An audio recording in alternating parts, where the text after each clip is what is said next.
حمدت حمدا وصلیت صلاۃ اما بعد فاعوذ باللہ من الشیطان الرجیم بسم اللہ الرحمن الرحیم۔ ناظرین، آج کا ہمارا درس شریعت احکام نکاح کے بارے میں ایک اہم مسئلے کے بارے میں گفتگو کرنا ہے۔ مسئلہ یہ ہے کہ نکاح کے اندر جو گواہ ہوتے ہیں وہ کس طرف سے ہونے چاہیے۔ اسی طرح جو نکاح پڑھانے کے لیے اگر کسی وکیل کا انتخاب کیا جاتا ہے، نکاح خواہ کا انتخاب کیا جاتا ہے، تو وہ کس طرف سے ہونا چاہیے؟ لڑکی کی طرف سے ہونا چاہیے، لڑکے کی طرف سے ہونا چاہیے؟ جو گواہ ہیں وہ لڑکے کی طرف سے ہونا ضروری ہیں یا لڑکی کی طرف سے ہونا ضروری ہے یا دونوں طرف سے ہونا ضروری ہے؟ اس حوالے سے شریعت مطہرہ کا حکم کیا ہے؟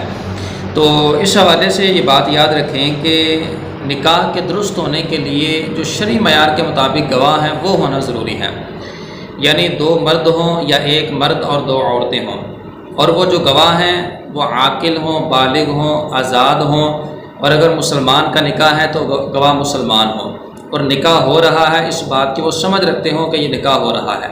تو اگر نکاح شرعی طریقہ کار کے مطابق ہے تو نکاح اپنی جگہ درست ہے۔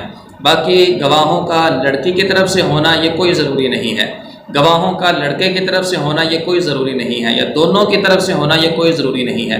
اگر گواہ دونوں کی طرف سے نہیں ہے، لڑکی کی طرف سے بھی نہیں ہے، لڑکے کی طرف سے بھی نہیں ہے، لیکن شرعی طریقہ کار کے مطابق ہے تو پھر بھی نکاح درست ہو جائے گا۔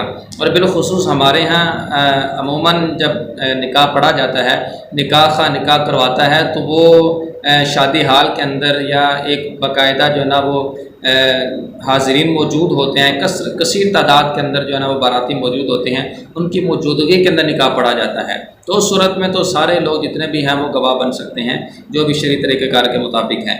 تو بہرحال گواہوں کا کسی ایک طرف سے جو تعین ہے یہ شرعی اعتبار سے ضروری نہیں ہے۔ امام اہل سنت شاہ امام احمد رضا خان علیہ رحمۃ الرحمن سے اس حوالے سے ایک سوال کیا گیا تو اس کے جواب میں آپ نے ارشاد فرمایا کہ وکیل کسی طرف کا ضروری نہیں ہے اور دونوں طرف سے ہو سکتے ہیں، خواہ ایک طرف سے ہو جدھر سے چاہیں، اور شاہد وہ 2 مرد یا 1 مرد 2 عورت عاقل بالغ آزاد مسلم ہیں کہ ایجاب و قبول معاً سنیں اور نکاح ہونا سمجھیں، وہ کسی طرف کے نہیں ہوتے۔